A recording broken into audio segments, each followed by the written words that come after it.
Hey guys, hope you're having a good week. What you're about to hear is my first appearance on Cave Crew Radio. I said a few weeks ago that I'd have it up on the feed, and what better time to do that than the month where I'm having people on who have helped the show out. These guys have promoted me on social media more than I do, and I really appreciate all they've done for me. We had so much fun on this episode that we decided to do it again the very next week. I'm going to start the episode off at the point where they introduce me, so if you like it and you want to hear the show from the beginning, I will have a link in the show notes. And as always, if you want to email me, send it to jason@wedon'thavecookies.com, or you can call 929-266-9342 and leave a voicemail. Here's the show. Stu, you have been on the show, so I'm going to put the honors over to you to introduce Mr. Marshall. Right, well, tonight joining us in the cave is Jason Marshall, Mr. Marshall himself, who has his own comedy podcast, and its name is We Don't Have Cookies, so welcome, Jason. Hey, thanks for introducing me, man. I was kind of hoping that you would introduce me as the award-winning Jason Marshall. But that as well. Well, what award have you won? Because we haven't won anything here. We've been at this for years, and we haven't won shit.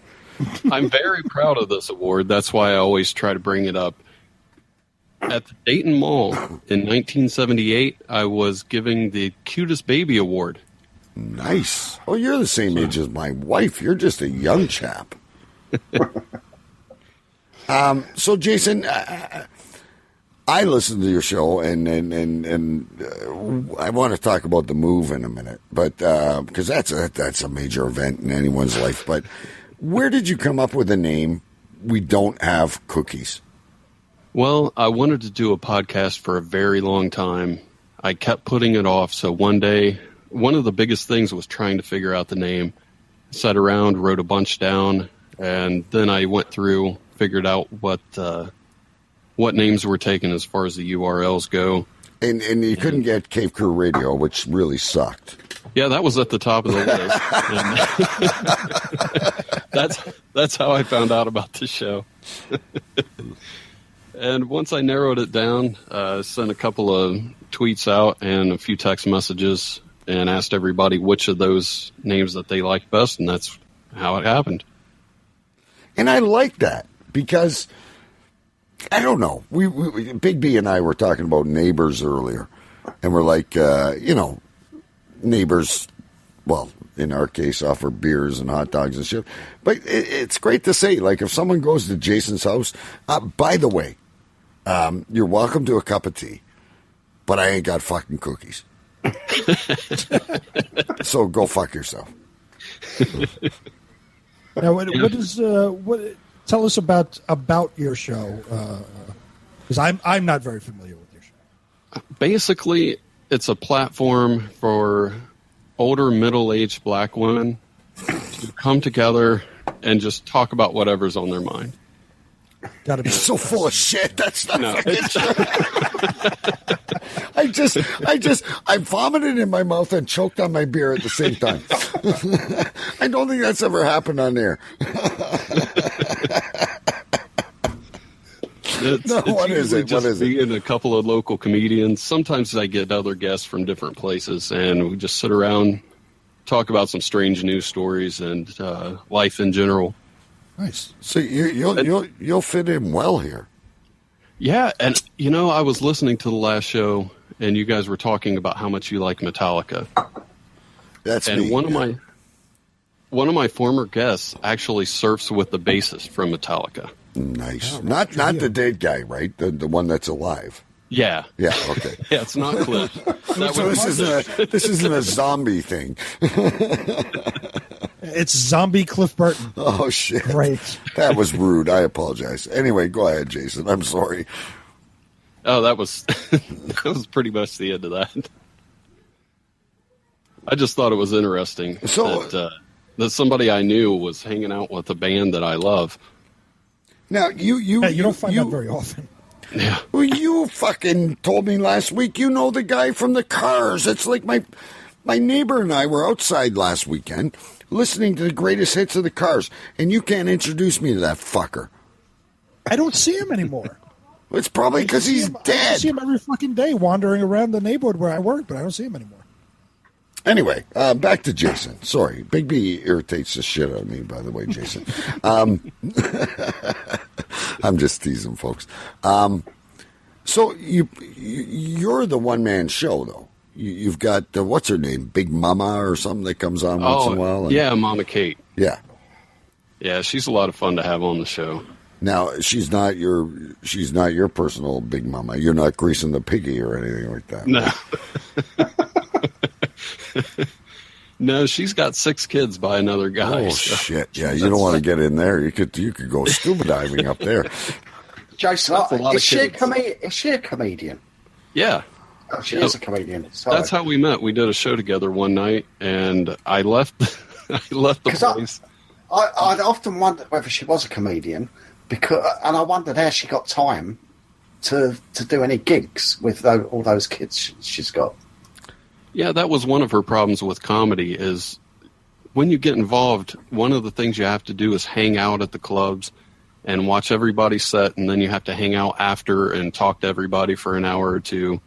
And when you got kids and you're married, that's hard to do. Yeah. Especially with traveling on top of that, it's almost impossible. So now this is really interesting. I always find this really fascinating because Stu, you and I, we cue this up, we do the show, but Big B, we've talked a lot about with him about traveling and the broken down van and you know, going from one place to another. But it's really the same thing with a comedian, right, Jason? Like, I think Matt Vanderpool, that's why he gave it up. Matty last week was on the show. It's just too much. Yeah. Traveling is hard. And not that I would know, I'm just from the people that I've talked to. That makes it hard. And for me, between that and the nerves getting on stage, it's a lot easier for me to just podcast from my house and talk to the people that I've met along the way than it is to just go do a show and perform in front of a lot of people who may or may not have wanted to even see you that night. Because a lot of these shows are at bars and things like that, and it makes it kind of rough. You know, and listen, like when a joke like fails, mm-hmm. or like maybe and maybe like, you know, someone breaks a string, or at least I'm here. I'm in the safety of my cave. I really don't care if you like me or not. I'm going to keep doing it. And people keep, oh, you should MC. You should. No, I don't want to do it. I really don't. Have you guys heard of Eddie Ift or Jim Jeffries? Oh, Jim Jeffries, yeah, definitely. I love those guys. And I used to listen to their podcast, and I sent them a message before I did my first stand-up show, and I asked what they thought about a joke, and they told me I should do it. I'm not sure which of the two responded. Can you please tell us that joke? Okay. just tell us. Hang on. Let me get a sound effect ready here. Okay. I'm not sure if they were setting me up to fail. I think they were taking the mickey. Probably. And the other thing is, I didn't know that my wife's dad and stepmom were going to be in the audience that night, so that made it extra hard. Oh shit! There's nothing worse. I said that I was cheating on my wife one day, and I might want to wait for a second. He can't hear, right? I can hear, but okay. I'm just making. All right. Well, I said that I was at home. I was cheating on my wife, and my wife walks in. It was me and this girl on the couch, and I pull my finger out of her pants before my wife can say anything. But I didn't realize that the girl was on her period, so my wife caught me red-handed. Oh. And there were so many groans in the audience. That was my big closer. And I should have picked something else. Dude, I never told that joke again. That was 5 years ago. You need to come on the show more often. Oh, my God. They're running the dryer. We got dogs barking. This is the worst possible show ever, I'm telling you. I've been. I'm gonna jump out of my skin in a minute. I'm telling you. I've been to a comedy club a couple of months ago, not too long ago, where the host was great. The first two comedians were great. Then the middle comedian went on, was absolutely horrible, had bad pace, was boring. The entire crowd, she lost the entire crowd. And for the other following two comedians who weren't bad, the crowd was dead for. Oh, that makes you lose it. Yeah, the opening act. The entire crowd was dead. Now, you got to, being in that scene or talking to comedians, I mean, I'm sure that's happened to a lot of other people. They have to say something to these comedians like, oh, yeah. You suck tonight. That was going to say, if it makes you feel better, I'm sure she took a lot of shit when she got backstage. And everyone was making fun of her. See, and here's the curiosity I have about things. And this is why I'm always probing Big B on the music scene and shit, because I have no experience. If you're up, and there's a couple of guys behind you, whatever, and the one flops, do you guys fuck each other in the back? No, I don't mean literally fuck, but I mean, do you guys like get angry and? Yeah, but, no. But Big B was professional, so they didn't really fuck up a lot. I would imagine. Is that right? He was half asleep in a fucking white van half of the time, for fuck's sakes, just because he recorded one song. When we were on stage, we were as professional as we could be. I mean, of course, there are nights where you fuck up, it just happens. But no, we were as professional as we could be. But literally, none of us drank before we went on stage. I don't believe that. With a comedian, all these comedians, they're just going up there, and it's just them, and everyone's looking at them and waiting on every word that they're saying. So, I think to start out as a comedian must be one of the most daunting things ever. Yeah, but back to your question, DK. The best thing that can happen at a show is somebody up there fails miserably. So everybody who's on the show can talk shit about them and make fun of them when they get off stage. So basically what you're saying is it's the worst. Nobody supports anybody. It's like, no, for God, fuck's sakes, I hope that guy screws up because now I'm going to really look good. If you go to a comedy show, go to an open mic, watch all these people get up, and instead of watching the stage, if somebody's doing bad, look at the back of the room where the other comedians are. They will be dying laughing. And it'll be some of the only laughs that person gets, actually. It happened quite a bit. The closer of that night was the host of a comedy show on True TV. I forget the name of the show off the top of my head. The closer of what night? The night I was at the night I brought up to him that I was at the comedy show where the middle comedian just destroyed it for everybody else. Brought the entire club to a dead silence. But the headlining act of that night was the dude from True TV. I don't remember the show he's on, but he's a funny dude. But the entire crowd was dead. I'm assuming then, he literally went backstage and was pissed off and yelling at this fucking comedian. Yeah, I was going to say that could go either way, where it's just one of those nights where your jokes aren't landing, or they might have just fired him right then and there after they came back, because that's happened too. Yeah. Now, Big B, let's go back to Big B for a minute here. Was there ever a night when you guys are out there, you've driven the white van, you're ready to go, that you flopped? Something happened. Or are you going to tell me that you were great every night? No, absolutely not. I mean, and that's a good thing. That's the difference. What he brought up was, being on stage alone, or Stu brought that up. Being on stage alone, it's all you.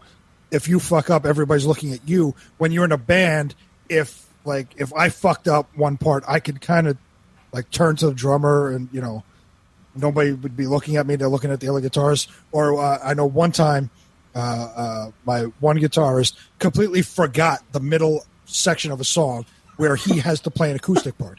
He completely forgot it. Now we all stopped. We're waiting for him to start it up. He's looking at me. I'm looking at him. I'm like, your part.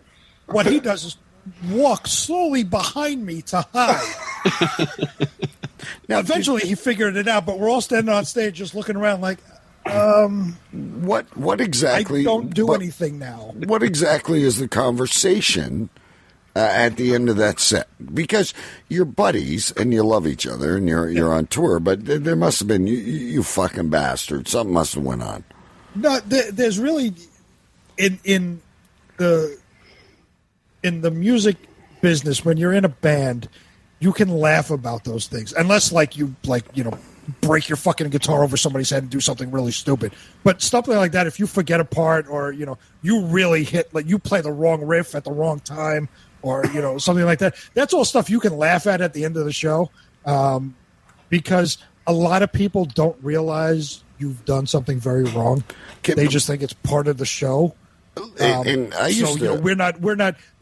You learn not to show any anger towards each other on stage, so you just kind of look and maybe nod a little bit, or just do an eye roll or something like that, where you can communicate silently, so the crowd has no idea that something has gone horrifically wrong, and they just think it's all part of the show. It's like when you tell your kid when they're going to do a speech in front of the class, a book report, whatever.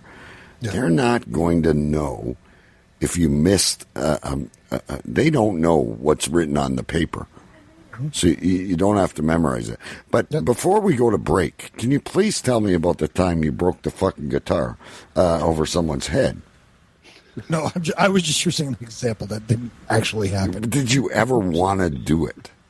Oh, yeah. Yeah. And we've had times where people want to talk to you in the middle of a set. And, when you're playing, there are two things. One, when you're on stage and you get the really, really drunk guy that makes his way up to the front and thinks he's the sixth member of the band, and he's going to be the man, the number one fan, and is grabbing at your leg and trying to talk to you while you're in the middle of a fucking song. You want to smash this motherfucker over the head. Yeah, I'm sorry about that, Brian.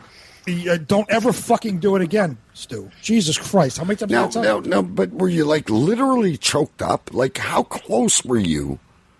How close were you to doing it? Well, one, you're kicking at him to get him the fuck out of the way. But he'll come back because he's fucking drunk. He's lit. He doesn't know what he's doing. So we always had people, our roadies or whatever.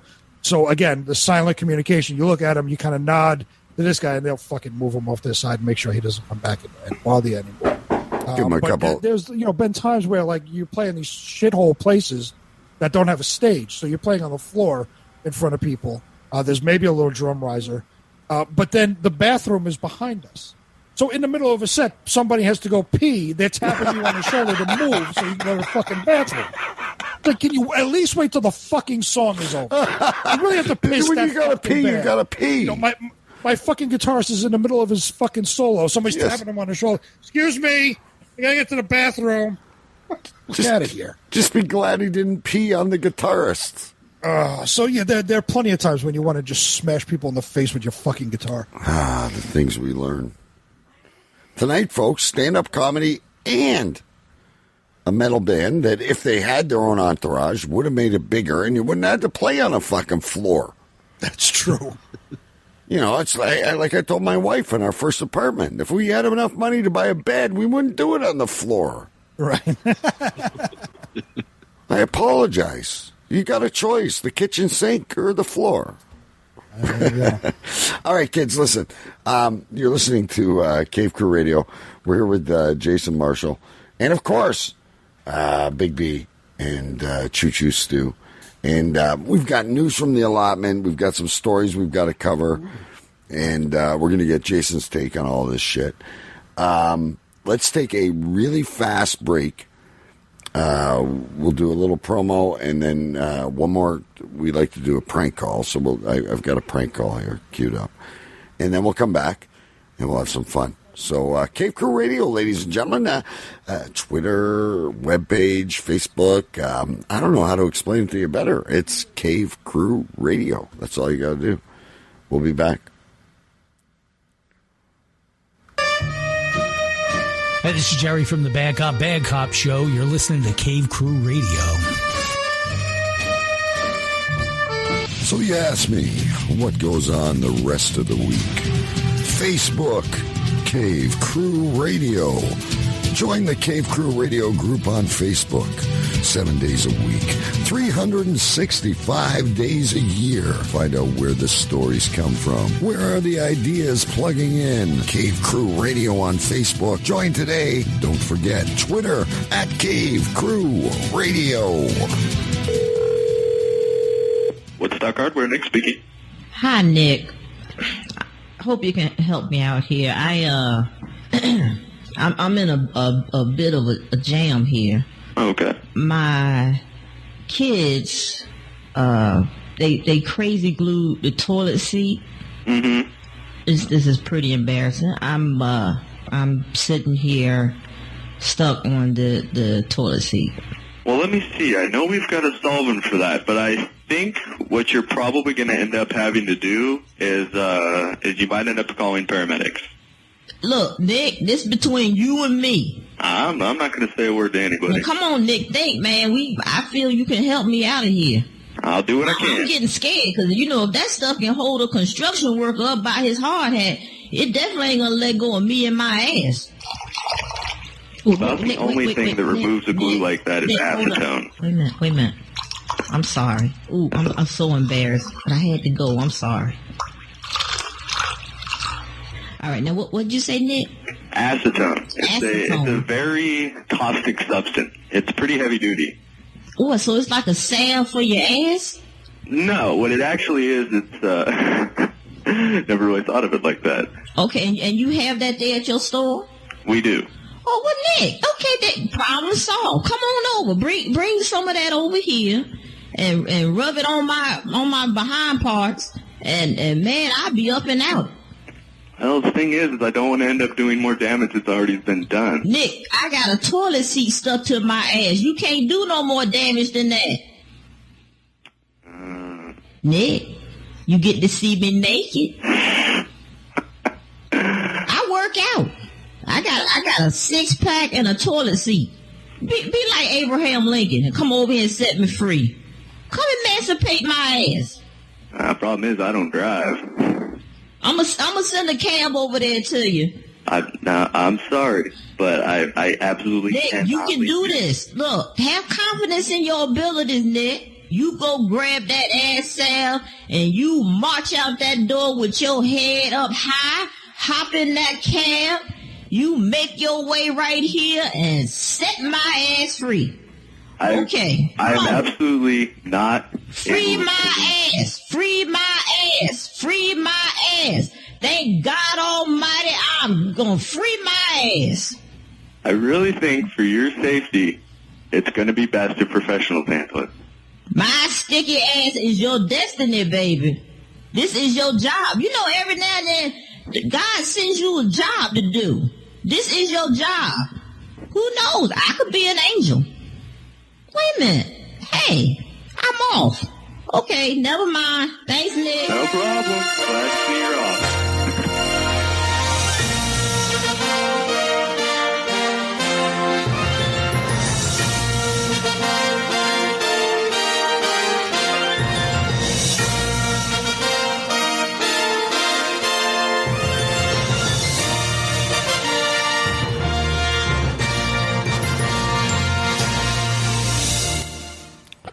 There you go. Hey, I got to ask you guys a question though, before I go into the stories.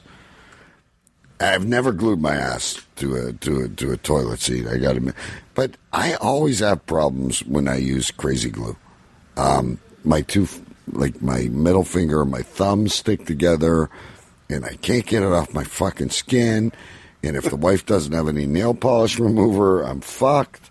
And have you guys had an experience with crazy glue? You understand it has a tip that you can squeeze, right? You don't have to put it on your fingers and then smear it on things. I know, but it always seems to... wrong with you? Doesn't it? It always manages to get on your fingers. Yes. How?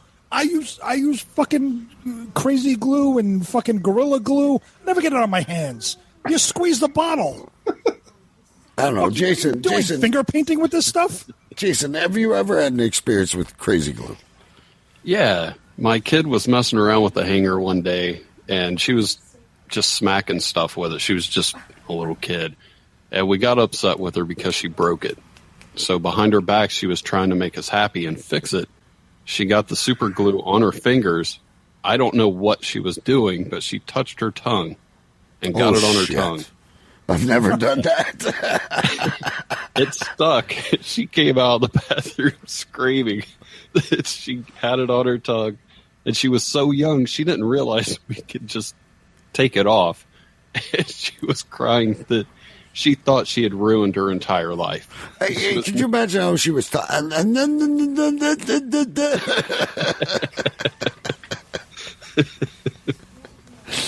No, but my kid is always asking me. He had his birthday yesterday, actually, and he's like, will you stop being so rough with everything? Dad, can you crazy glue this? And it doesn't matter. Big B, I don't care what you say. Those bottles are so little. And there's always a little drip. And you know, I admit, I'm probably being an idiot when I do it, but I'm like, oh, there's a little drip. And you put your finger to wipe it off the counter. And the next thing you know, your fucking finger is stuck to your shoulder and you're walking around like playing, what's that name? Simon Says. And there's your problem. A wet napkin. Use a wet napkin to wipe that off. Because if you use a dry one, it's just going to stick to the napkin's going to rip and the ripping piece is going to stick to the table. So you use a wet napkin. Don't use your finger. You know why? But you don't think about it in the spare of the moment. I'm just thinking of poor Jason's daughter with her finger on her tongue. She thought life was over. You know what I would have done, Jason? I would have started singing Alouette. I don't know if you guys know that song in the States, but you touch your head and your nose and your, Alouette. It's a French. Yeah, the best part about being a parent is torturing them sometimes. Oh, it's the best. It's absolutely the best. Yeah. It's like... No, go ahead, Jason. I'm sorry. We were making salsa one day. My kid walks in, and I tell her she needs to try one of the jalapenos. And she was old enough to know not to try it. This is my oldest daughter. But she wasn't old enough to know why she shouldn't try it. So I tell her, if you're not going to take a bite of the jalapeno, at least take a bite of one of the seeds.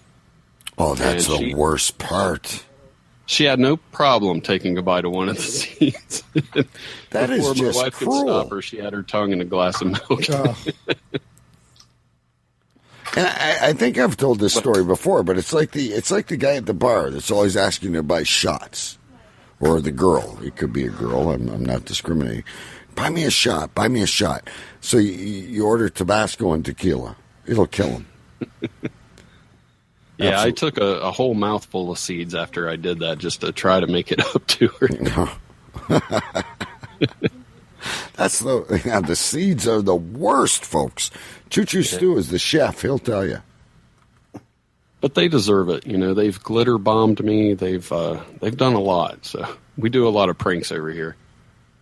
Well, that's good. That's all fun. What I've done is when we have parent-teacher night, we'll go either get the report card or like some mid-semester update, whatever it is. And I know my son did fine. There's nothing wrong. But I'll come home, and me and my wife discuss this on the way home. We'll come home, and we'll be like, what the fuck have you been doing? How did you not tell us what's been going on in class? How dare you? And, we're dead serious. And he's on the verge of tears. What? I didn't do anything. I swear I didn't do. I'm going to take the Xbox away. You're not going out for a fucking month. How dare you? I swear I didn't do anything. All right, we're just fucking with you. This is where the car bombers come from. This is not shit to mess with. That is just terrible. So anyway, I wanted to ask you guys. I saw this on a post. Actually, Harry Houdini's nephew. I don't know if I ever told you this. I got Harry Houdini's nephew on Facebook, and I don't want to make light of things, but he's not doing too well. He can't escape from the straitjacket quite as well as his uncle can anymore. I'm not going to get into it, but he posted this. There's this dude you guys know GoFundMe. I mean, as podcasts, Jason, you probably know this too. We put Patreons. We haven't even had spit, let alone a penny, be thrown at the show yet. I've tried to sell tomatoes. We've got T-shirts. We've got limited edition Choo Choo Stew mugs. Nobody gives a fuck. They just want to listen to us and laugh, and that's all good. We're going to keep going. So this dude here, on Memorial Day, he gets a speeding ticket. All right, hang on a minute. I got it. So on Memorial Day, I was driving to work in my Honda Civic at 9:40, trying to get there by 10 a.m. because I don't enjoy getting fired. As I was driving there, some dumbass Mustang passed me, going around 80, flipping me off. So he was shooting him the finger, I guess. I wasn't going to be a pussy and lose to a Mustang on Freedom Day, so I kissed my USA lanyard and my picture of Stone Cold Steve Austin. I fucking love this shit. And the best damn wrestler of all time, if he hasn't told you. And he started bearing his bald eagle piss. So he passed the Mustang. He started to turn up his Van Halen CD as he was slowing down to tell the Mustang to eat shit. This is why I love the guy, because I'd do the same thing. I'd stop, tell him, eat fucking shit, buddy. A patrolman pulled up behind him, and he ended up getting a ticket. So I'm not going to blah, blah, blah the whole article. I can put the link up for you people to listen to. This guy has started a GoFundMe, or it is a GoFundMe, for a speeding ticket. He was asking for $500. He said the money donated is going to go towards his ticket because he spent all his paycheck on race car parts on a fucking Honda. Any extra money, if I'm lucky, will go back towards AC/DC CDs and Bud Light. And listen, this guy with a $500 goal at this current time has $2,240. You know what my question is, Big B, right? Why don't we come up with this shit before these other people? Well, they always beat us to the fucking punch. I'm sure we could have Choo Choo Stew spin a yarn on GoFundMe and come up with something interesting where we could get money. Whether it has to do with some allotment stuff, so we need more of the black stuff, something. And this dude, by the way, Jason, is from Grove City, Ohio. I don't know how close he is to you. About an hour or so away. Motherfucker. In his race car Honda. But here's the deal, kids, and I know none of you ever take us seriously. If we come up with a GoFundMe, and we should, something with Choo Choo Stew, we will donate every single penny somewhere. Because $2,240 ain't going to make me retire, so I might get a new USB mixer or something like that, but in all seriousness, we need to do something on GoFundMe with Choo Choo Stew and the allotment and make $5,000 and donate it to, I don't know, what's that Paris thing that went on today? What Paris thing? I don't know. Trump was canceling something. Yeah. Oh, no, that's the agreement. Oh, yeah.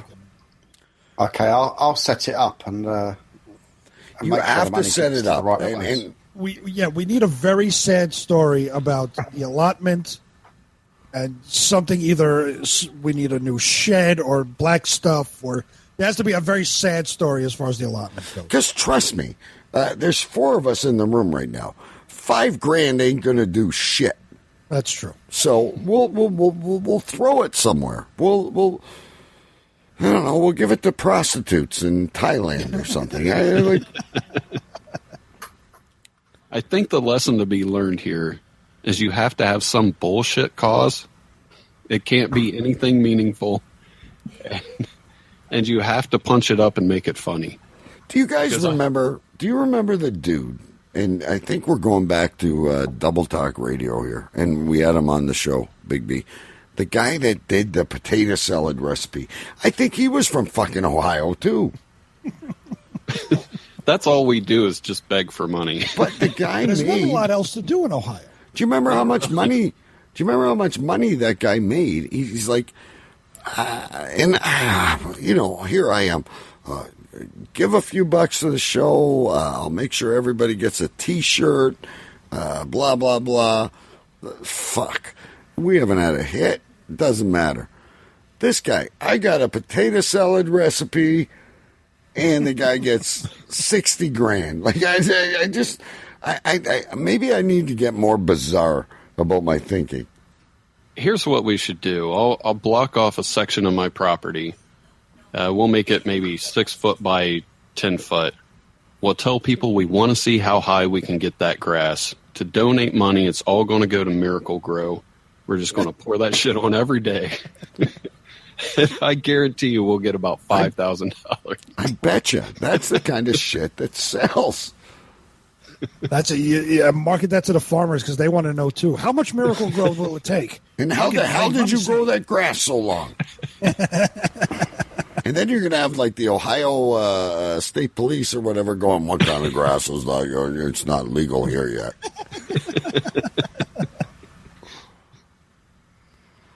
Come on, Stu. The wheels are turning. It's like those plants you made in the, and we're going to go to the allotment in a minute, but I love allotment news. Wait a minute, though. We got to go to Thailand. I said Thailand for a reason. I saw this article. Sometimes I don't have enough time, folks, to check and see if these articles are real or not, but they're really fucking entertaining. Apparently, there was a tourist in Thailand that was wearing a fake shark, what do you call it, fin? So, oh, yeah. He was harpooned by 9 local villagers. So could you imagine you're there with the wife and kids? We're talking about pranks and stuff, right, Jason? So here's your prank right here. Yeah, I can see that happening. So he's like, I'm really going to fuck up the kids and the wife now. And he's in boom, boom, boom, boom. All of a sudden, these little Taiwanese guys, and I see them as a little short, like 5'6". I can't see them much bigger. Throwing these bamboo spears at the poor dude, like a scene from Gilligan's Island. So how was the bloke in the end? He got hit 9 times. I don't think he's doing too well, Stu. Do you want me to send him a card? Maybe you can start a GoFundMe for him. There might be a bit of scarring. You never know. The fucker. So, hang on. Let's read this for a second. So, around 10 a.m., Mr. Smith, no first name, just Mr. Please don't tell anybody my real name. So, Mr. Smith moved a few hundred meters away from his friends in order to put a fake shark fin on and prank them. He started swimming towards the beach with only the fin emerging from the water, provoking an immediate reaction from local fishermen. So all these little Taiwanese guys, like Bruce Lee wannabes, from 20 meters away. Holy shit, they should go in the javelin in the Olympics. And they speared him a total of 9 times before they realized their mistake. And what do you think they said? Oh, fuck, let's go get lunch. Or in Taiwanese, I guess. I got a feeling at least the last 1 or 2 knew that was a human, just wanted to throw. Probably cannibals anywhere. Anyway, I don't. Look, it's Ting Wong. Fuck him. I always hated that motherfucker. I gotta bring a couple pictures up here. You guys talk amongst yourselves. I can't fucking believe that. Is that true? Come on. It might be. It would have been on Good Morning America. I'm sure I would have gotten more coverage than fucking whatever fucking website you found it off of. I would imagine after the first harpoon hit him, he would have stood up or at least got up. You know? That's true. You can't get hit by 9 harpoons and still be swimming. Yeah, what's going to happen? Oh, fuck, I got harpoon. Let's continue to swim. Maybe I'll stop. Oh, fuck, 3 more. Could you imagine the pain the poor guy's going through? And do you think he was still trying to hold on to the fin as he's getting speared? I hope the fucking guy got speared once, stood up, holding the fucking fin, and like was mentioned before, like everybody else just saw him and said, fuck it. And just speared him anyway. Just for being an asshole. Have you ever poked yourself with a needle? It hurts. Yeah. Well, I know you haven't, Big B, because you haven't done anything wrong with crazy glue. But you poke yourself with a needle or you're going on a piece of wood and you hit a nail. It fucking hurts. Imagine a fucking harpoon going through you, let alone 9. Holy fuck. Ooh, ah. That's where they came up with that song. The fishing boats responded to the shark quicker than the paramedics responded to the guy getting harpooned. Oh, dinner for a week. They're probably all jumping up and down. Kidding me? The paramedics were involved. Right. They rolled up. Hit him one more time before we do anything. I want to see. Okay, folks. Those of you that know us well know that one of our most fascinating places in the world is the allotment. Over in England, they don't have room for gardens, and they have their land, and they make an allotment. So, Stu, up on the screen right now is they are looking for, and what a beautiful poster. The current, is this trading secretary? Like, what does the secretary trade? Tomatoes? What's it? The treasurer, you mean? Well, Oh, okay. Treasurer, vacant position. I don't know. Understand that. I don't know how you English people write posters. So, thanks for blocking out his phone number. I don't see his phone number, and then no one's going to call anyway. It's not like we have 5 listeners. Like, let's all give the guy a fucking call. I want to be the treasurer. 2,000 listeners. Yeah, and I guarantee you, every single person in Canada and the United States is like, oh my God, I want to move to London and I want to be a fucking treasurer of an allotment.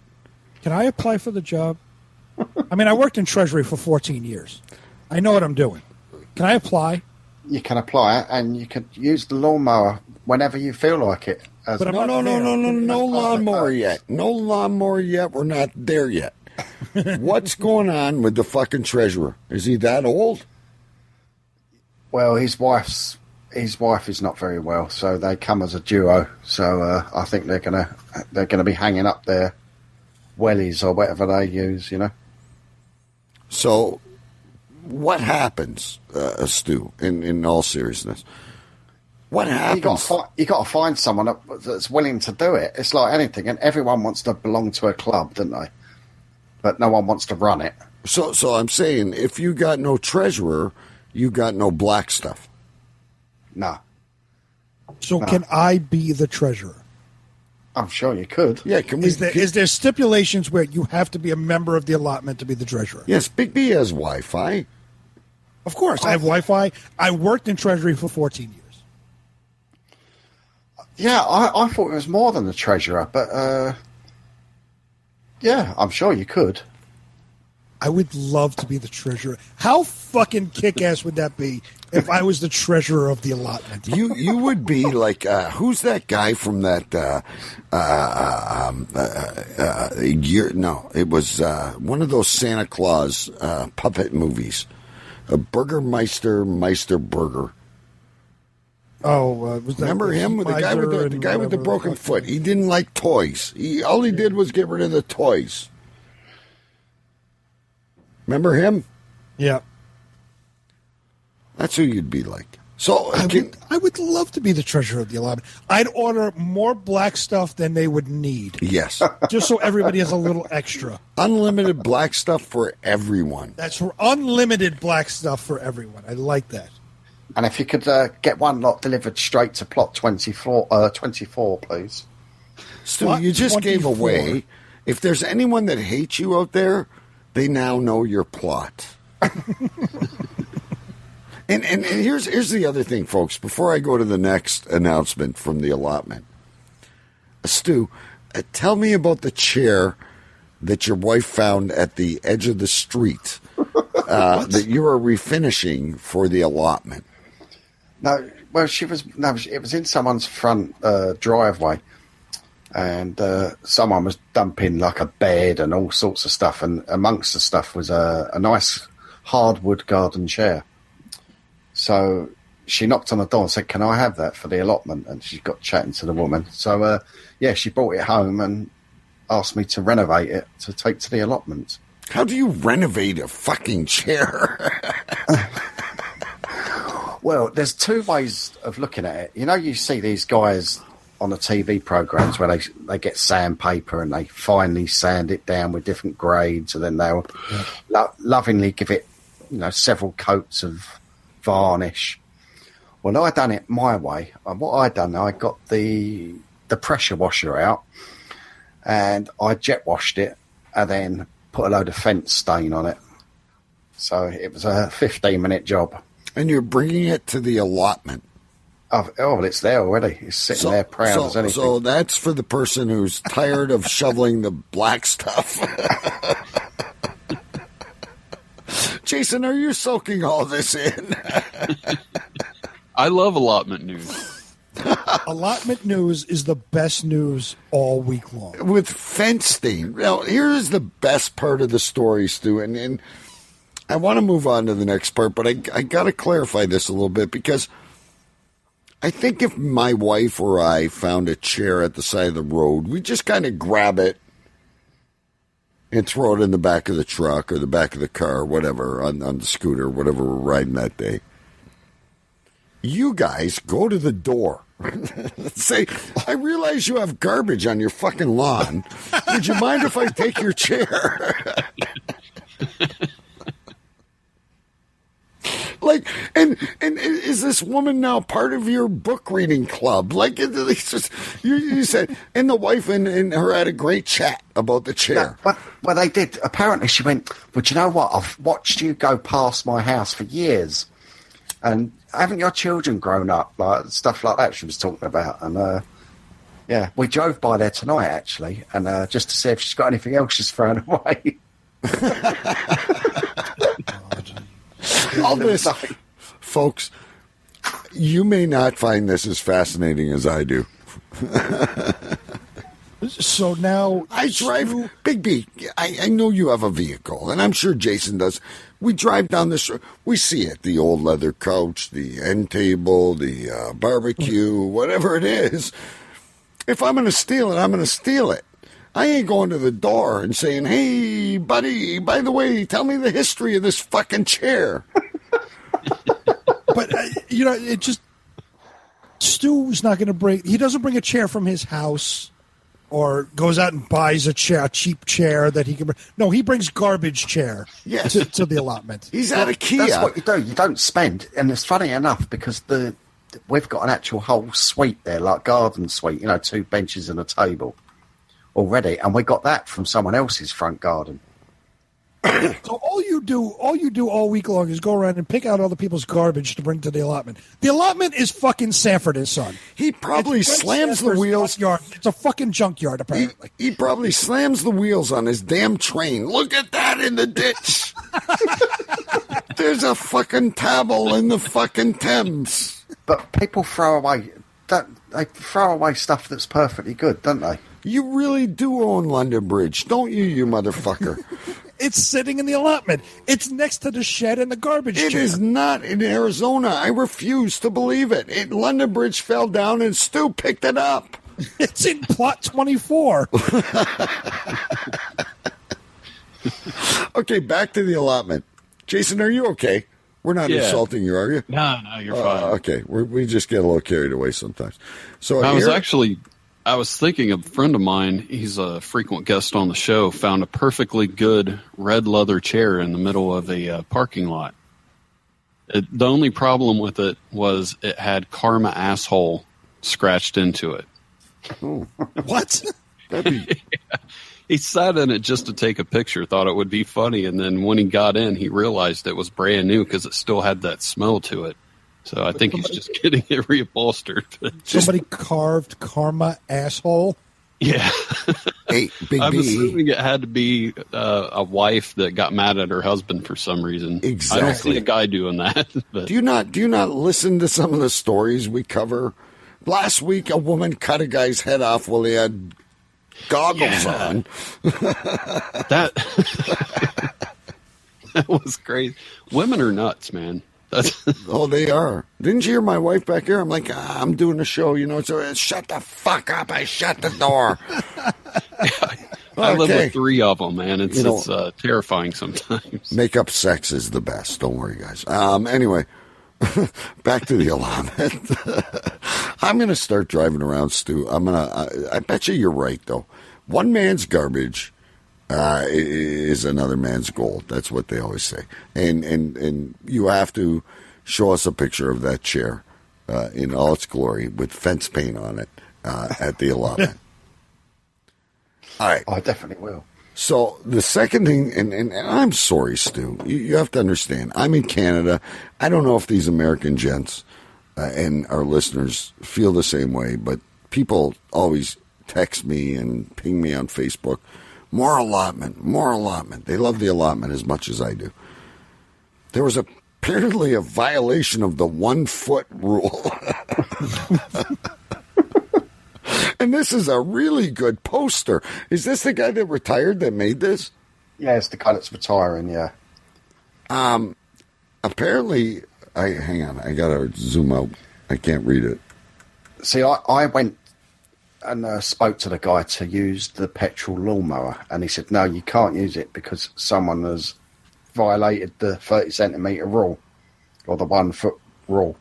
Who leaves their grass 1 foot high? Would you not? I'm a golf fan and shit like that, but I mean, usually you want your lawn a little shorter than a foot.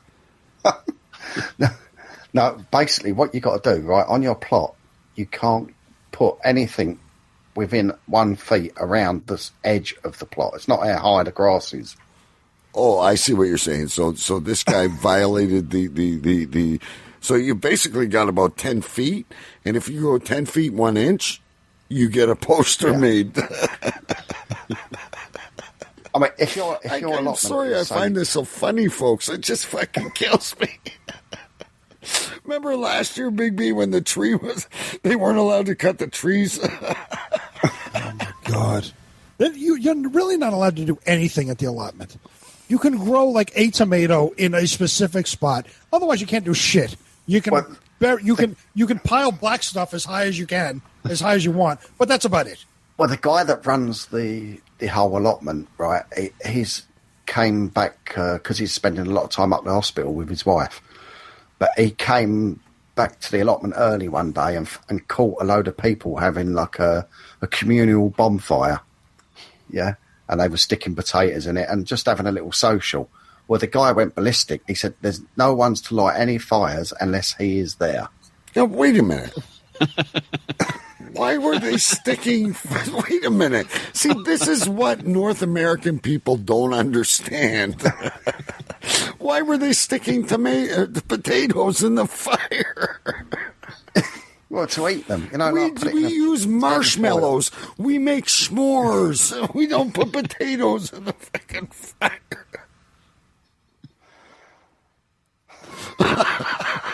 Were they on a stick, or were they just chucking fucking potatoes in the fire? So, like, somebody has to wade into the fire and not burn themselves. Pick out fucking potato. All right, who had this one? I'm getting on fire. I've got third-degree burns. Who had this potato? Is there money in the allotment fund for medical expenses? One potato, that guy two needs potatoes. to be there. Don't you do that? You get a potato and wrap it in foil. Yeah. You throw it in the fire. Were they playing hide and go seek? Was it like one potato, two potato? And then you dig it out and when it's ready and eat it. Again, but how do are you know it's if you're throwing ready? it into a fire? How are you getting in there and digging it out? It's a fire. You're not fireproof. You're get it out not with a fucking shovel or walking something. water. You have to go in there. You know, if it was on like a grill and you're a handheld grill and you're fine. But if you're throwing it into the middle of a fucking bonfire. Bonfires are like 9 feet tall. You have to wade into a fucking 9 feet of flames with a fucking I fire wonder suit if the on. potato's ready. Like you're fucking going in a radioactive fucking. When the fire cave. starts to die down a bit, your potato's probably done, you know? That's like 6 hours later. Why wouldn't you just cook it on a barbecue? Exactly. Why wouldn't you just bring a barbecue with you and grill some potatoes? I think you guys have figured out how to make some money. All you have to do is design fire pit potato baskets and sell them in the UK. Fire pit potato baskets. Everything's done. Oh, I think we have the name of the show. I got it. I'm writing it down right now. Stu, do you realize, look, you are the most, here's what I don't understand. And don't take this personally, because I think this is a show of culture, right? We try to learn from each other. You guys found it weird when, Canadians had milk in bags. But I still don't get that. you knock on a door to take a chair that someone is throwing in the rubbish. Yet, instead of bringing a hibachi or a barbecue or whatever you guys fucking call it over there, you throw fucking potatoes into a bonfire. Yeah. Do they why not? explode after a while? Do you throw individual popcorn kernels in there too and try to catch it as it pops? No, it's just like a little, social thing. You guys have the weird. So, look, I'm going away. I'm going to watch my kid play soccer this weekend. Hopefully we'll get a nice meal at a restaurant. We'll have some laughs, and hopefully the kid will do very well.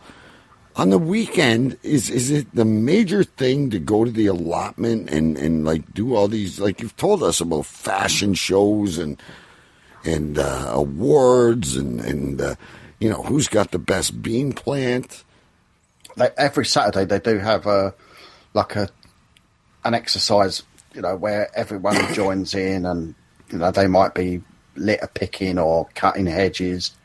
And then what do you do? Square dance? What's afterwards? You all do a potluck and square dance and throw potatoes in a fucking... No, yeah, but afterwards everyone has a little treat and has a jacket potato in the fire, See, that would be a good way to get out of a potluck. You just go up and you say, well, I already threw my potatoes in the fire. You're just going to have to wait a while to get them. I'm having a hard time. And listen. As long as you keep stoking that fire, they'll never know. I've got a great imagination, but I'm having a hard time seeing myself and standing there with the family and going, okay, let's see who gets the best throw into the fire with our potato. And how am I going to know which one's mine at the end, Stu? Well, it doesn't matter. Everyone's, a potato's a potato, isn't it? Do you go back a ways and shot put it in? Are you running up and throwing it like a javelin? How's it being thrown into the fire? Just as long as it cooks.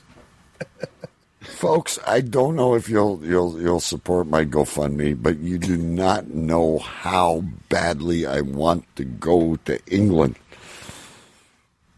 No, I'm an Irish guy, is, actually. I don't know even anything about my homeland. I know more about England than I do about Ireland.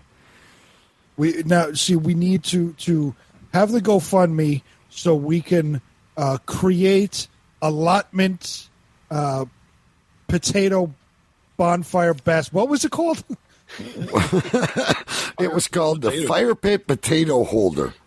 Fire pit potato holder. Yes, we need to create fire pit potato holders. That's the GoFundMe. Listen, specifically for allotment use. What if we could raise enough money, and I can go by boat because I really don't like flying, so I could take the Queen Marie or whatever it's called, and we could sail across from New York Harbor, and I'll find my own way to New York, and we could have a whole Facebook Live Cave Crew Radio from the allotment.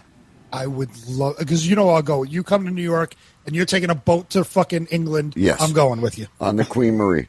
We'll dodge all those damn icebergs and we'll make it there across the Black Sea. Great. I'm in. Stu, do you have anything else, please? Because it's funny because we don't talk about the allotment for about 2-3 weeks.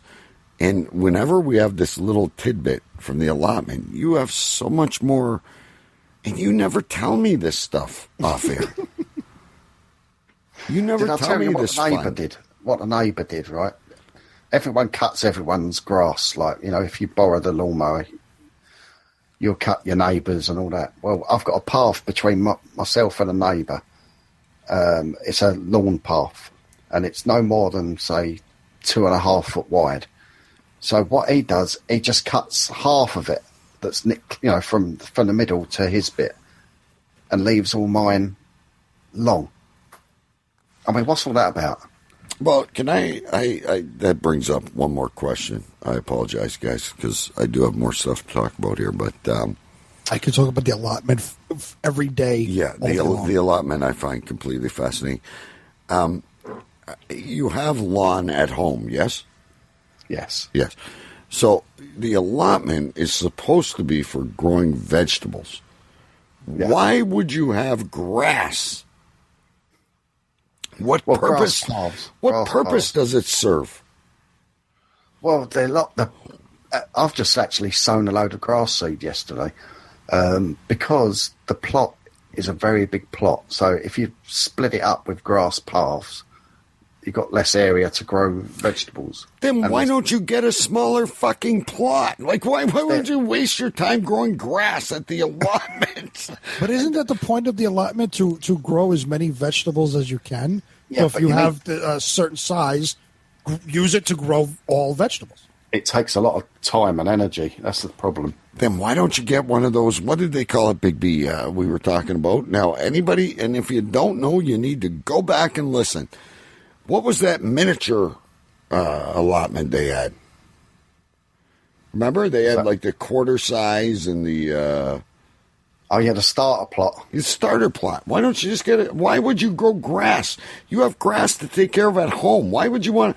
I'm just going to the allotment to cut the grass. The tomatoes aren't fucking ready, and the potatoes are rare in the fire, but... You're not allowed to have a starter plot for more than one term. Man, you got strict rules. I never knew England was communist. Yeah. There's some funny things that go on there. I want to try that potato thing tomorrow. Yeah, you know what? We're not even supposed to have bonfires in the city anymore, Jason, but I think I'm going to have a bonfire and we're all going to toss potatoes in there, and I'm going to see how long it takes. Well, I cut down 10 trees today, so I got some wood to burn. I think that's what I'm going to do. And I'm going to get fancy. I'm going to cut a little small hole into the potato, and I'm going to put a firecracker in there to make mashed potatoes. And I'll know when it's done because I'll hear the pop. But remember, you have to throw it from, like, go on your roof and toss it into the fire. It's got to be from a different place. You can't just walk up to it and just toss it in. Now, Jason, like, Jason, where bathroom window? Where are you from again? What part of Ohio? Dayton, Ohio. So I think Dayton, Ohio, and London, England. You know how they do that, Big B? They should be like twin cities, right? Yeah, and they should have like the annual potato festival and Facebook Live it across. That would be great. Yes, I'll have our mayor call the Queen. We'll set that up. And how Jason? One more question. How the fuck did you cut down 10 trees by yourself in one day? It took me a month to cut down one tree with a chainsaw. I got so many trees, man. What the fuck did you use? A bulldozer? No, just a chainsaw and an axe. I got about 30 more that I got to get rid of sometime in the next 2 weeks. So how long did 10 trees take? How long did it take to do? About 3 or 4 hours cleaning up and everything. Oh, bullshit. I got one tree that just fell into my shed, and it took me 3 months to fucking clean the fucker up. And I was dead every time I put down the chainsaw. What size were the trees? The size of my finger or what? The bonds of my trees. Exactly. You're not talking trees. You're you know, in Canada, we call those weeds. No, they were maybe 25 feet tall or so. Holy fuck. See now. You're fucking everyday's Paul Bunyan. You should see my woodshed sometime. The thing, there's so much in it, I just have stacks in the yard. I'm not kidding you. I've been fighting with this one tree. And now, mind you, I got this little electric chainsaw. But I was out there again on Sunday, and I was out there for 4 hours. And I've got a lot of wood, too, from one fucking tree. So I can imagine what 20... I don't believe you. I'll have to dig it up, but I got a picture where when I first bought this place, we started trying to clear it out. And I had a wood pile in the back that was so high, my wife stood in front of it, and she looked like a small child. It was insane. Do you run around like fucking Wolverine or something? Like, honest to God, no, guys. Maybe no one else has experienced this before, but I just had a tree that fell on my shed, and I got up and I cut it, and I'm cutting and I'm cutting and I'm cutting and I'm cutting and I cut till I can't cut anymore, and that's one fucking tree. Did you check to make sure there was a chain in your chainsaw? Maybe I'm just a lazy fuck. You can't use a butter knife to cut down trees. No, it was a chainsaw, but anyway, okay. 20... Yeah, that's my GoFundMe. I'm going to have a little Freddy Krueger glove with chainsaws on it. Fucking Try to make guy. things a little faster. 20 fucking trees in 3 hours. Like, you should be on a fucking show on ESPN. Don't they have those lumberjack shows? Can you run on logs, stew on water? I haven't tried it, but You should. You'd probably be making a hell of a lot more money than whatever you're doing. oh, I could make a lot more money doing anything than what I'm doing. Fucking 20 trees in 3 hours. Fuck. Big B, come on. No, it was 10 trees. I'm in New York. We don't have trees.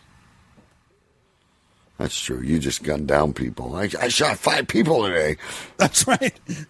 I shot 5 people in 4 hours. I've got my open carry license. I'm good. Guy fucking looked at me the wrong way at the grocery store. And DK was still turning around. There's this one guy I've been trying to shoot for fucking a month. Every time I shoot, I miss. That's because I'm How using... the fuck you shoot 5 people in 4 hours? That's because I'm using one of those things. What do they call them? The only thing legal in Canada is, what do you call a slingshot? I was going to say a fucking musket from the Civil War. Putting a fucking musket ball in there. Goes 12 feet. I'm packing get you. I'm packing the fucker down, and by the time I loaded, the guy's fucking 300 yards away. How fucking awful was wars back then? I mean, I literally, have no you're idea. shot, I'm and then not- you'd stand there and packs that you wouldn't even hide. You wouldn't even hide behind trees. They'd just be lined up. Pack shit. A sign. Shoot me now. I'm going to die in any minute. 10 minutes to fucking pack another ball into my musket. Yeah, as Choo Choo Stu would say, Queensberry rules. Wait till I got my musket packed. This is not fair. I wonder if like the generals just took all the really dumb people and put them in front. Here, go fire first. Yeah, Just shoot that way. and gave them empty muskets. Yeah. Now pack your musket as the enemy is ready to fire. Now, Stu, in all seriousness, I really have one more story I want to get to really quick, but did that motherfucker really pull the sword out of the stone? Like, give me a break. Who would, and in the first place, who put the sword in the stone in the first place? I don't know. Maybe it was just set in concrete or something. So they brought the crews along, So and they said, 1412, "Here's a an sword." Italian fucking cement crew came around and put a Yeah. sword. in the year what, 1000 BC. Luigi came around. Yeah, you got fucking Fred Flintstone running around in his fucking bulldozer. But still, what? Seriously, I'm a big fan of King Arthur. I haven't seen the new movie yet, but did he really pull the fucking? And what the fuck is going on in Nottingham Forest? Because I know that's right by your house. Not quite. It's a long way away. But was there really a guy named Hood? And why would his mom call him Robin if he was supposed to be so bad? I don't know. But yeah, Robin Hood, yeah. Should call him Bruno. Or I don't know, Morgatai or something. Fucking Robin. So thing what they do over there. Oh, go ahead. No, Jason, please. I'm losing my steam right now. I can't One thing they laughing. do over there that I really like, and the reason I thought of this is Choo Stew is supposed to be on the podcast sometime to do a thing that we call martial law. It's him versus Mama Kate. She's angry he didn't follow her immediately on Twitter. So she's bringing him in. And So wait a minute. Let's schedule this right now. I mean, Stu's on a weird schedule, but he's got my dates and times. He knows when. Why didn't you follow Mama Cass or whatever the fuck she is? Well, because I She's didn't dead. notice. Mama Cass is dead. She had a sandwich and died. Hey, Jason, can we get Mama on the show? probably I would have to get with her just to make sure she's available. Yeah, we got to get Mama on the show, and she can confront Choo Choo Stew right here. She's putting our 6 kids to bed at this time of night. Yeah, that might be a little rough. But I was talking to her about doing the martial law episode, and I want to get one of those wigs that the judges wear in the UK. I think those are badass, and we need to bring those back in America. Well, your president wears a pretty funny wig right now, so. I want to see a Supreme Court full of people wearing white wigs. How fucking great would that be to fucking see Ruth Bader Ginsburg fucking in a white wig or Sonia Sotomayor wearing a stupid fucking wig? You want a Where do job you for come life? up with this stuff? You have to wear this wig. You have to wear the wig and shut up. I'm sure we can sort you out with a wig and a gown or something, Jason. Listen, I've always wanted to fuck the law, so I put one on my wife and bang the shit out of that person with a wig on. I want to know where do those wigs come from? Because it's not like you can go buy them on fucking eBay. How did you? Where does Parliament get all those? That's wigs a very good question, Stu. How do you make those wigs? And don't tell me at the allotment you're farming sheep or something. There is a shop in London that specialises in judges' wigs, and they do gowns as well. But they specialise in the wigs, and they're made from, I think they're made from horsehair. Okay, listen, you have a very special assignment for next week. You need to research and explain to us where these Get off your fucking phone. He's taking notes. He's taking notes for his assignment. Anyway, you need to tell us, because, no, Jason came... I'm fascinated by those wigs, too. I think it would be, look, these men are wearing like onesies and these sparkly pants that we see in Cave Crew Radio on Facebook. I think we should all get, Stu, we need you to send us all one of those wigs. Okay. Start a GoFundMe for this. I'll pay the shipping. No, I'll pay the shipping. Well, right? Well, that's a question now. You said there's a shop in London that specializes in judges' wigs, the white wigs. I need to go Can anybody go in there and buy a wig? So just any jack. Yeah. So little Tony, who's running a lemonade stand on the corner of 5th and Main, can go buy a judge wig. But why would he want to?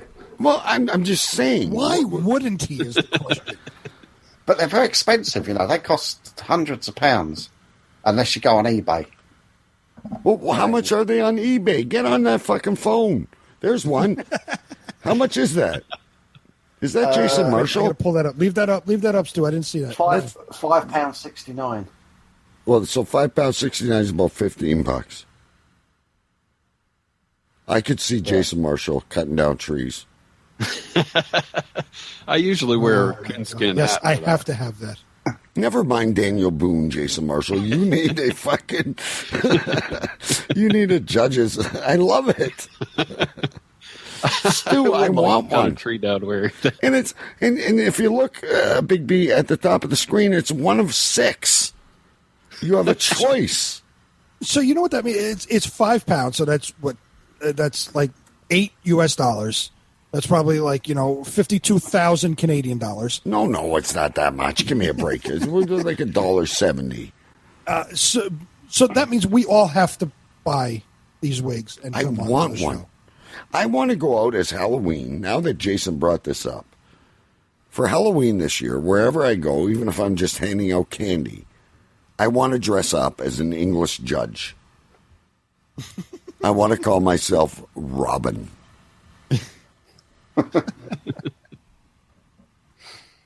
Fuck. One more story, guys, real quick. I don't know if you guys heard this. I thought this was really cool. First date from hell.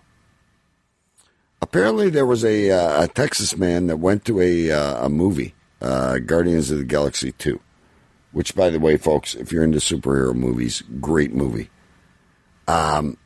He's going to sue this woman for texting on their date inside the movie.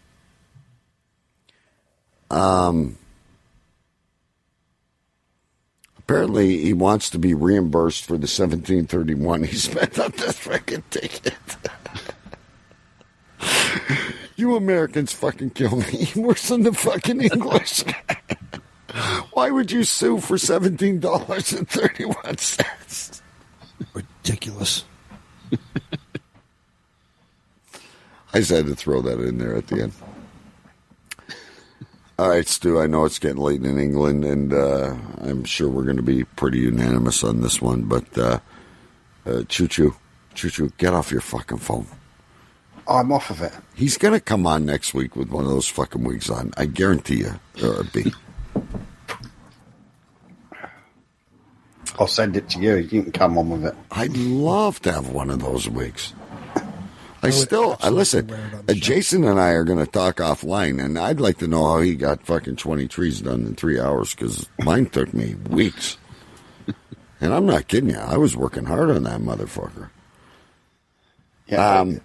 You want to see the size of the trees? They must have been very small. Well, he said they were 25 feet tall. Or rotten or something. They must have been rotten. I don't know. Bent It's like when you go fishing. You should have seen the size of this fucking fish. or the first time you date a girl. You don't know the fish I got down my pants. Stu, what are you calling the show? Well, it's got to be the fire pit potato basket. All right, I got slightly different, but over to you, Jason, our dear guest. I like fire pit potato basket. Okay, so we got fire pit potato basket. I had holder, but okay, I'm going to go with that. But before we go over to Big B and myself, how can we find you, Jason? Because you got a great show. It's a lot of fun. And the best part was when you were talking the other day about your cable, because I've had that misery, and it's he talks about normal shit, and it's a lot of fun. But how can we find you? You can go to wedon'thavecookies.com. That's the website. And I'm Jason Marshall 2 on Twitter. I'm trying to get on here more after the move. So that's best ways to get a hold of me.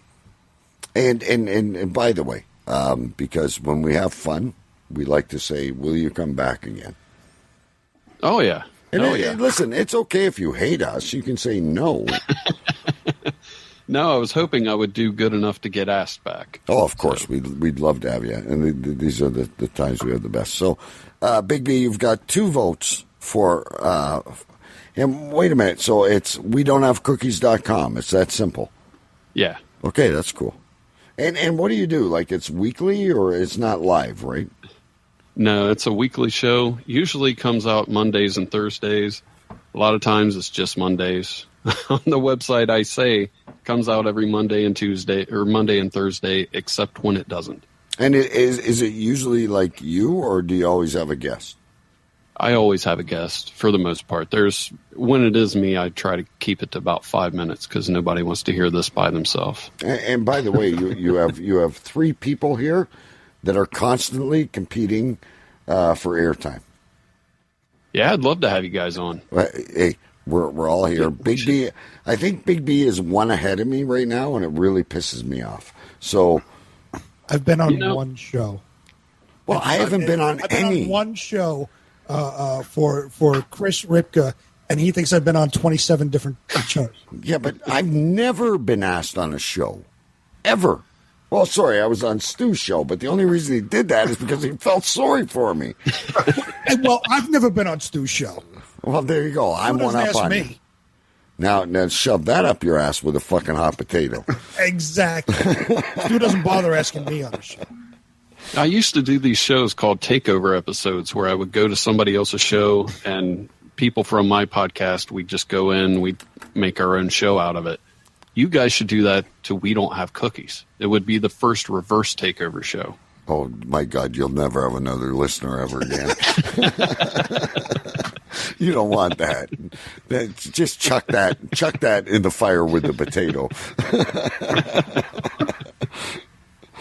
All right, Big B, you got a different vote, or what are you going to say? Absolutely not. It's the whatever it is, the fire pit allotment basket. No, it's the fire pit potato basket. That's the best I've. You know what? That's got to be. If that doesn't draw 1,000 listeners just by itself, I think it's a cookery show. Stu, I need you to go to the allotment more often. The more allotment we get, the better the shows are. Get off your fucking phone. We're doing a show. What are you doing? He's tweeting out the shows live. He's ordering us wigs is what he's doing. You watch. I'm going to have a knock on my door from UPS. I'm going to have a fucking gray wig on my horsehair fucking judge hat. Can we change the name of the show from Cave Crew Radio to Allotment News? Oh, we should. Listen, if we could get him to go more often, because I'll say to him, Stu, look, we've been struggling the past couple of weeks. We really need you to get us a newsletter. We need you to go to the allotment. It's pissing rain. I can't go to the allotment. No, he's a good guy, folks. I'm just kidding. Jason, listen, we are so happy. We had so much fun with you tonight. Please come and if you want us to invade your show, we will. But we need to sign some kind of disclaimer before we arrive. Yeah, I'd love to come back, and I'd love to have you guys on, man. This just flew by.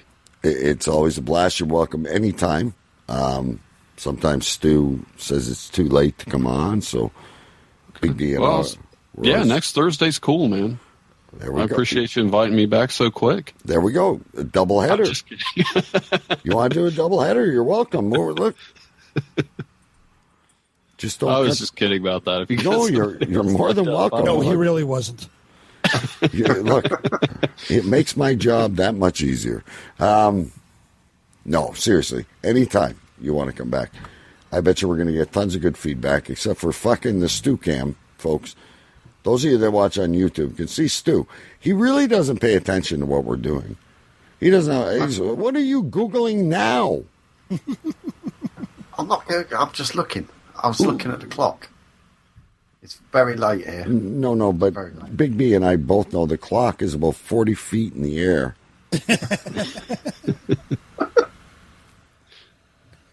Jason, next time you get Stu on your show, ask him about his half a Christmas tree. Oh, yeah, you'll love that. And maybe next time I come on the show, I'll have a little more information about Stu's erection. Oh, we'd love to hear about that. Yeah. Yeah, I noticed that's disappeared now. What happened to that? You're leaving. We need to leave the people hang. He used to have it behind him, didn't they? No pun intended, but... What's that? Well, you used to have a statue behind you. You know, that was covered up. You was going to unveil it, and you never did. Are you talking to DK or me? Yeah, he's talking to me. He's just... He used to have it behind him. Stu, I want you to do something for me. I want you to take a hot pepper and put crazy glue on it and stick it on your ass and see if it fucking... Anyway, kids, listen, Jason Marshall, we don't have cookies. I guarantee you want to listen to the show. It's a lot of fun. I had a couple episodes on the other day, and I was chuckling. Cave Crew Radio is the name of our show. Every Thursday night, 9 o'clock Eastern, right here on cavecrewradio.com. And you can always find, I like to let Big B get a plug in now and then. Before you do that, do you know when you drive in your truck or your car, yeah, DK, yes. Is that behind your right shoulder? Is that some kind of light you stick on the roof to get through traffic quickly? On that table behind you. I'm not driving a truck. I'm in my basement.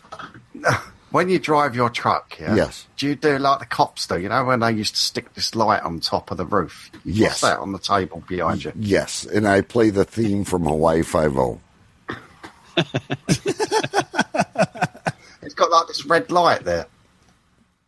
I don't know what you're... We'll talk about this later. I have no idea what you're talking about. I got no siren on my car. Yeah, look behind you. Hello, look at me. I'm fucking wasted. Drive DUI like Tiger Woods. You know what that is? You know what that is, Stu? That's a goal light. That's a hockey goal light. Exactly. So when somebody scores a goal, the light goes off. Yes. It's DK. It's right behind the table behind you. That's not my truck, though, Big B. I understand that. I'm not Mr. Rogers. I'm not driving. I'm not driving down this. I'm not in the cash cab right now. Okay, Big B. How do they listen to Metal Thunder Radio? It's another great show. They're a good bunch of guys. Every Tuesday night live at 9 p.m. Eastern. Go over to metalworldradio.com and check it out. Join the chat. Have some fun with us. And if God will help me, I will be here again next week, Thursday.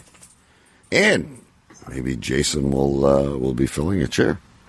And by the way, I had one more thing to say. I didn't say yet.